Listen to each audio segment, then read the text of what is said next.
Hello everyone and welcome back to Let's Play Crusader Kings 3 Game of Thrones with me, Alpha by Omega, and King Rhaegar Targaryen. So, we arrived at the grand wedding of Lord Theo of Stony Shore and Sarah Dustin. Now, I'm pretty sure they didn't expect us to arrive, but we traveled for 6 months to their wedding to bless them with our presence. I think that might be like one of those things where you write a celebrity and they actually read it and arrive, but we're gonna enjoy it. I mean, we're solitary, but after the rebellion, I think we might want to show ourselves to our courtiers and vassals more so that they will know what kind of a man we are. I look around myself in excitement. Everywhere I lay my eyes on there are mingling guests, flowers on every surface, buzzing service with loaded dishes, and a very proud host, Lord Theo, checking on the final details. The nervous but excited spouses, Lord Theo and Sarah, are standing at the ready. The ceremony is about to begin. So how long is it gonna take? We actually don't know. Wedding banquet, wedding night, and conclusion. So what happened there? Purt would make an accomplished commander.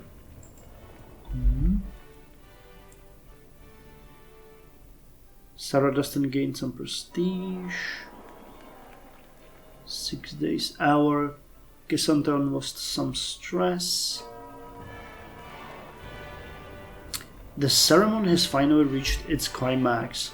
The traditional rituals have been completed and all that's left is the final vows, the formal consent, the seal of the marriage.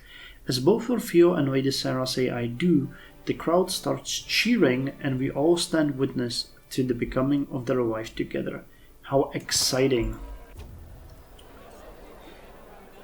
The formal part of the wedding, the ceremony, is finally behind us. Everyone is smiling in anticipation of the gargantuan meal, exciting entertainment and general revelry that we are about to be offered. Let's tuck in. Enjoy!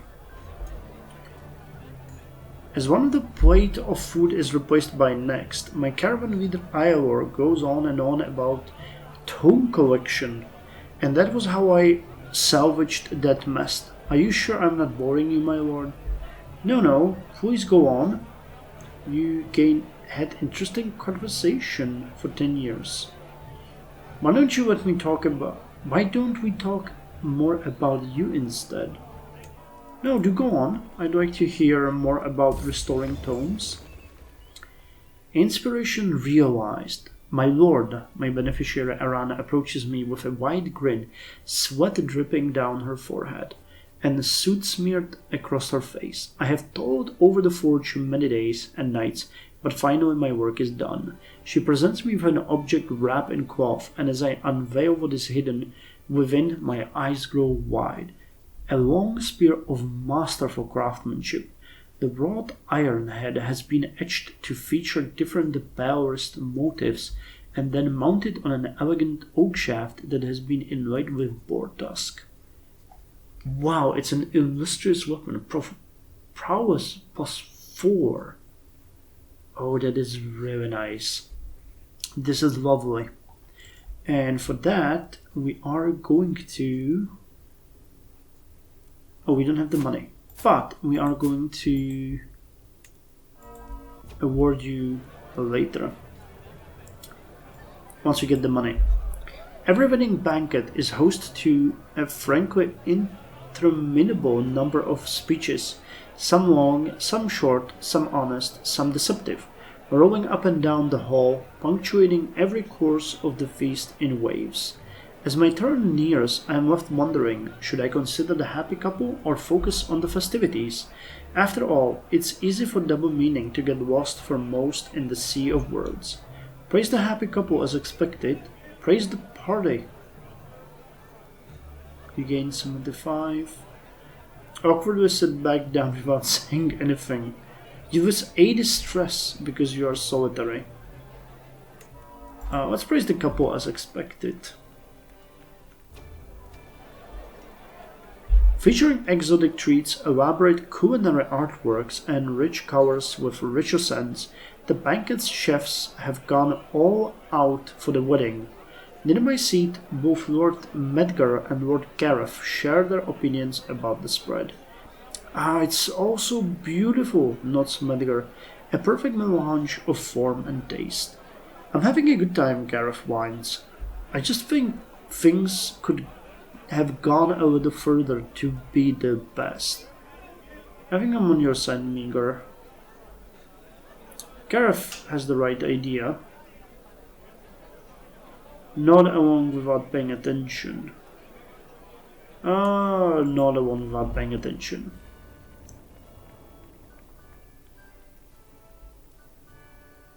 "35 days until it ends. That's a long damn wedding.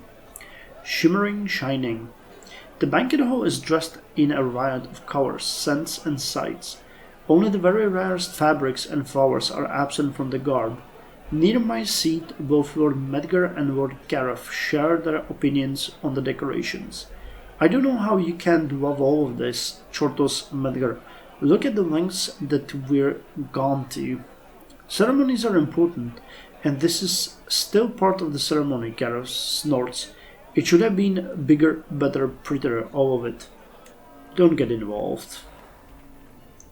We just don't care about their petty squabbles. What a vast and endless array of foods and desserts this is. Are these the kind of meals I can expect in the Seven Heavens? Oh, and what an expansive selection of sweets. This must be the most food I've ever seen in one place. Delightful. You gain life reaffirmed for 5 years. Medium boost to health. Nice. Delightful.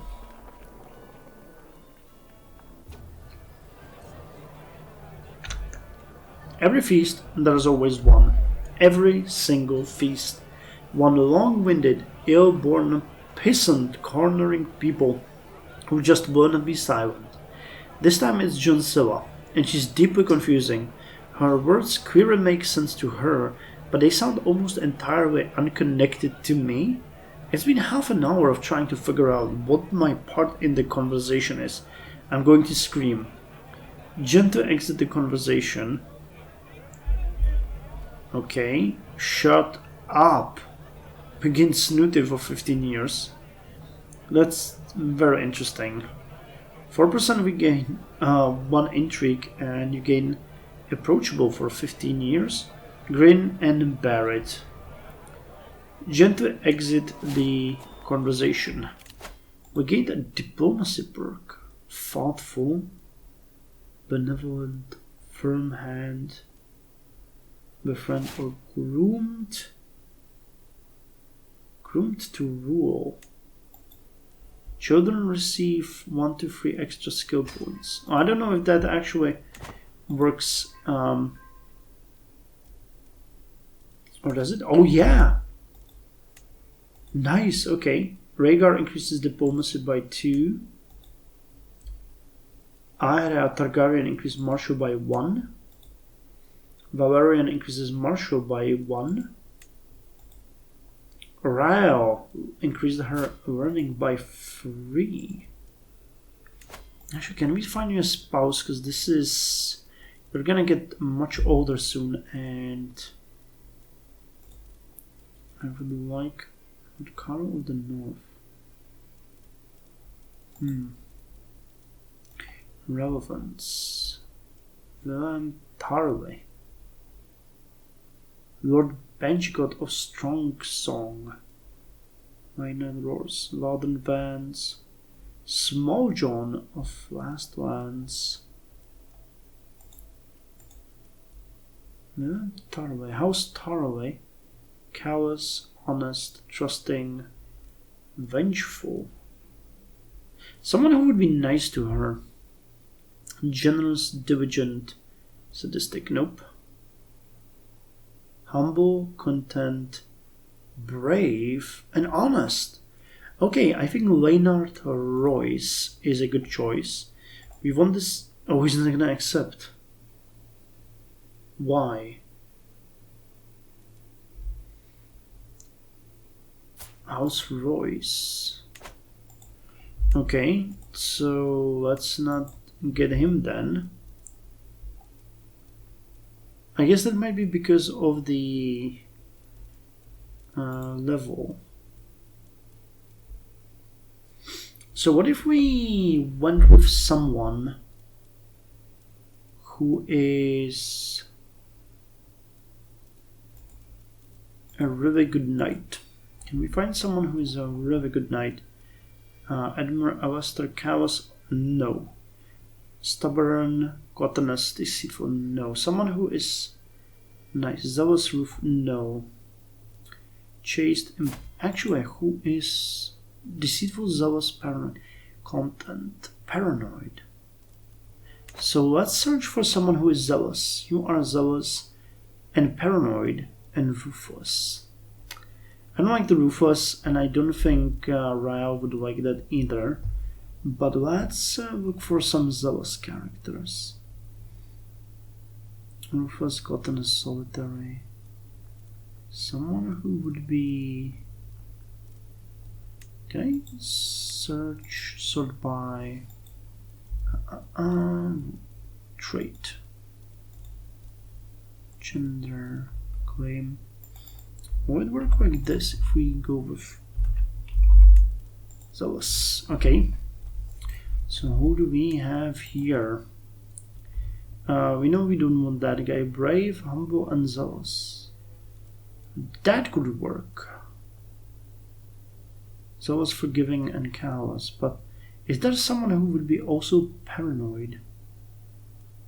Ruffle, authoritarian, brave, forgiving, fickle, zealous, calm, zealous and chaste.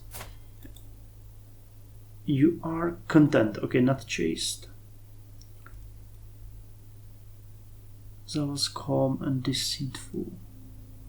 So that would be really close to her. Zealous and chaste. Ambitious, chaste, and zealous.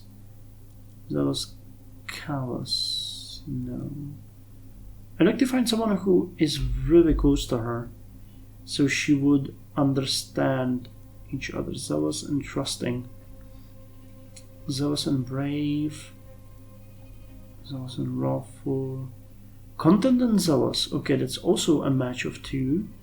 Zealous and patient, wrathful. Lustful, calm, and zealous. Zealous, deceitful, and paranoid. Wait. Paranoid. And this... Wait, who was that? Zealous, deceitful, and paranoid. Okay, so that is almost a perfect match. Paranoid, zealous, and deceitful. Okay. Zealous, deceitful, and paranoid. Matrimonial marriage, and you will accept. Amazing. So let's go and marry you off. Because we don't have anyone else from the Targaryen dynasty. The wedding night starts. It feels like I've been eating, drinking, mingling, dancing, and singing for days. Soon the celebration will wind down, and the spouses will retire to their private chambers for the consummation of the wedding. For us who remain, though, let's pour another drink and let's toast to the spouses. It's time.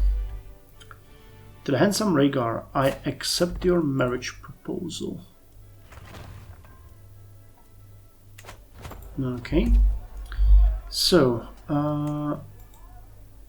Prince Aegon increased learning by 1, and Princess Rhaenys increased learning by 3. Nice. Marriage, Lionel and Ryle. So Ryle actually... I don't think we can grant her a court place, but can we grant you a title? And I would like to give you the Lordship of Starpike. All your children will be of the Targaryen dynasty. You don't have any children of your own. So let's grant you this so that you and my daughter can live in luxury. Smelly court. Blood of the dragon, exalted among men, personal diplomacy, brave, received county. The conclusion, one after the other, all guests are leaving, and it's time for me to depart too. The wedding was a great occasion to mingle with my peers and relax, and I abandoned the premises tired and satisfied, sending my best wishes to the spouses for a prosperous and happy union. Congratulations. So we gained 150 prestige and lost 16 stress. And that's it. Well, that was... Well, I guess we, rested. Alliance formed. Fishing net weavers. Courtiers married. Okay. So now let's walk back home. Declare me regent 29. No. What do we have? Too many held duchies. I don't care. We can transfer Prince Valerian. No. Your powerful vast Lord Paramount Alan. No, not interested. We are in debt, I know. No. Okay, nothing there. Danger, runaway or lost. As we manage to get through a dangerous path in Ottercat, we decide to rest for the night. As I walk around the encampment, suddenly a strange feeling that someone is missing bothers me. I ask around and everyone agrees on one thing, that they don't remember seeing Corin all day. That is worrisome. He's still just a child. What if he got lost somewhere in the hills along the way? He's probably lonely and, more importantly, starving. Let us mount a search party for him. I'll find him myself. So we have... spend prestige, intrigue and prowess challenge.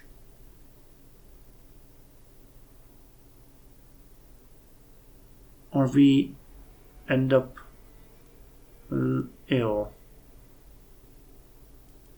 I don't want to risk getting more people lost. Damn, okay, 145 gold.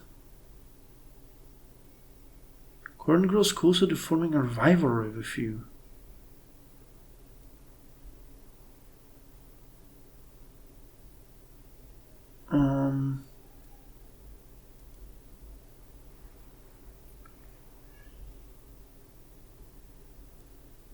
I don't want to risk more people getting lost. He wasn't all that important to us. Danger. This is fine. Traveling through the sometimes harsh environment has invigorating effects on at least my state of mind and vigor.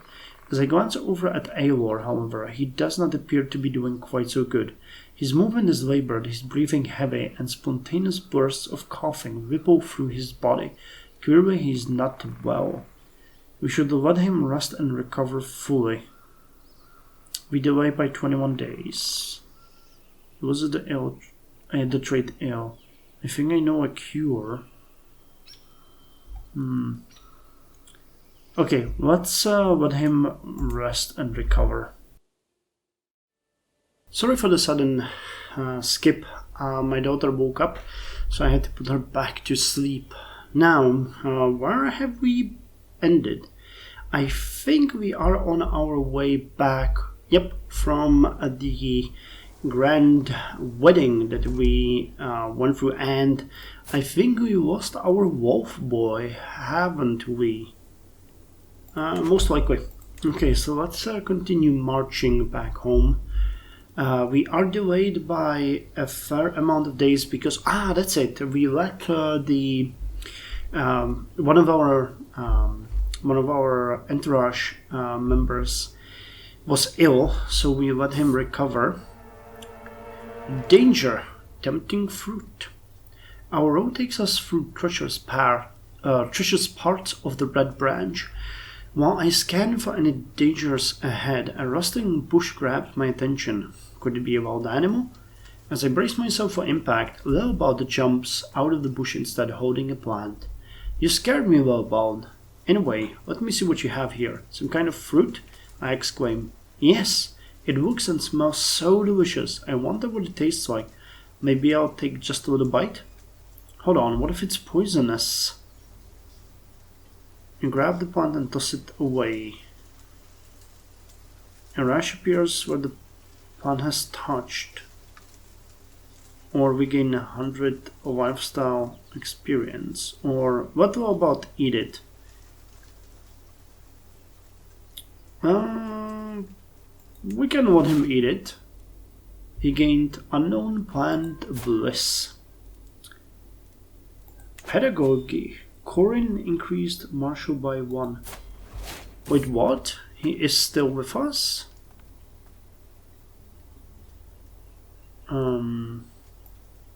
Okay, I thought that he got lost. Your ward. Okay, they said that he is gone. Travel. Poor soul. As the procession rolls through the plains of Moat Caelan, I spot a peasant walking alongside the road with no shoes. His feet are bloodied and swollen. He clearly must have been walking for a long time. As I pass him, I look closer at his face, the sad, sad eyes, the grimace of pain. Perhaps I could help him somehow. Oh, we can't even click on that person. Get him some shoes. Not really my issue, is it? Get him some shoes for 60 gold. Yeah, get him some shoes. The story is in the telling. The Crannogman storytellers of Muddy Walk are greatly renowned, and when I finally meet them, they don't disappoint. We spend many hours sitting around the fire listening to their stories, and it is a true joy to hear them speak. I encourage more storytelling at home. Sure. We'd like to have some good storytelling. Travel, a loathed delicacy. I can't believe I almost ate this garbage. That's another one of those roadside stews. Hey, we can get another perk. Okay, wait. So let's get the local hero done. Oh, that's the saint. Yeah, as we traverse the plains, trudging through the dirt, we encounter a modest wayward shrine. Naively carved, it sports a 7-pointed star at its head, and below the weathered words, "Here lies Saint Jonas of Lakeleaf Highlands, blessed son of Rhodes Keep." Saint Jonas of Lakeleaf Highlands? It seems a local spiritual figure is being patronized in these parts, one that's not sanctioned by the Belrist devout. So we can cut it down, or Saint Jonas has a nice ring to it. So let's patronize the saint. And now let's get the... Okay, so we can get the defensive measures. Increases fort level by +1 and garrison side +20%. A scheme at court has been uncovered. Okay. Wow, we're almost home. We are in debt, yes, we know. So we traveled for near a year, 347 days, and we traversed 155 baronies. Okay, so now that we have arrived home, we can actually equip the weapon, the Targaryen Spear, which is actually really good. And we don't have a crown. Now, I cannot get a crown because we are in debt, but once we have the money, we are going to commission a new one. I wish I could... I mean, we could wait for someone getting inspired enough to make it for us, but I don't want to die before that happens.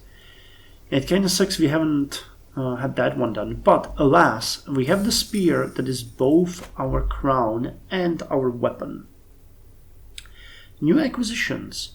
During the daily management of my realm, I have learned of several different opportunities I can pursue. Each opportunity has great potential, but realistically I can only pursue one of them. I must determine what would ultimately give me the most value. I've heard rumors of Lost Tome rediscovered.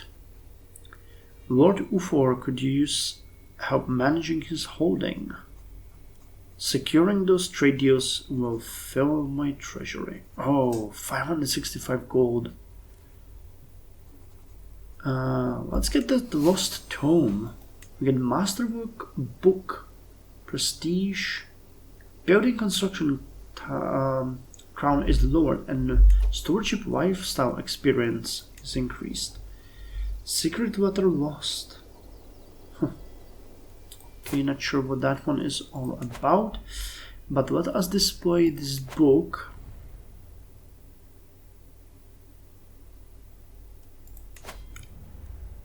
High Valerian Architecture. Nice. And can we display another one? Famed Book. Aim to please, fertility plus 20%. Intriguing Lifestyle Experience plus 30. Okay. Well, not bad. And we can hold court.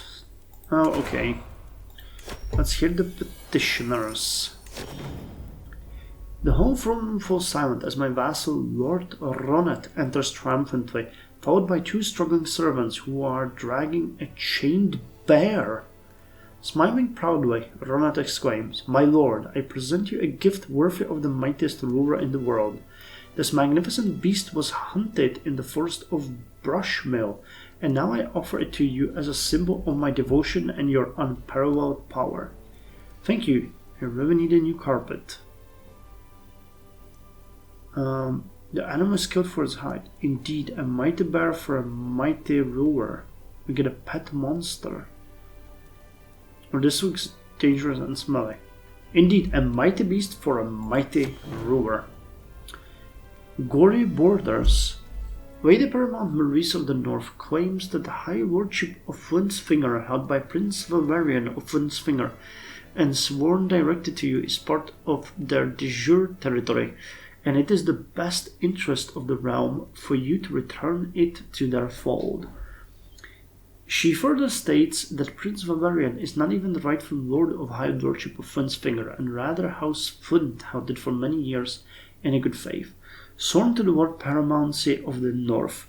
As such, she suggests it should be reallocated to Arthos, whose family have been dispossessed of their historical lands. Yeah, because they raised against me. The Lord will swear fealty to you. Flintsfinger is historically the seat of House Flint. It shall go to Arthos. I do not interfere in such things. Yeah, she can grow wherever she wants to complain. Merging of cultural identities. My lord, I come with grave news, but with a solution to fix this problem. It's become increasingly clear that the Westerosi Valerians and High Valerians are becoming more, perhaps even too similar. It's paramount that we show them that it is us High Valerians who are the foremost of innovation. Let's host a festival to celebrate our rich High Valerian culture. Arrange for an exhibit to show off our grandest accomplishment. There is no need for us to excite superiority over other cultures. Yes. My business here is done. A sculpture. Yeah, I'm not interested in having a sculpture made. Can we do something? Oh, we can train for a tournament. Okay, start the training. Which can give us the trade strong, increase our prowess, get us well trained. We get Wayne, we got well trained. Okay, higher progress to victory. Corin, a breakthrough. Oh, so we did find him. Though nobody ever dared to dream it, it appears that there has been a breakthrough in Corin's development. Once a simple child cradled by none but feral beasts, the boy is at last showing progress.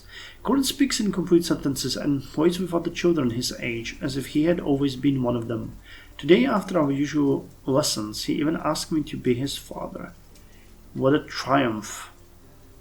He's a son to me.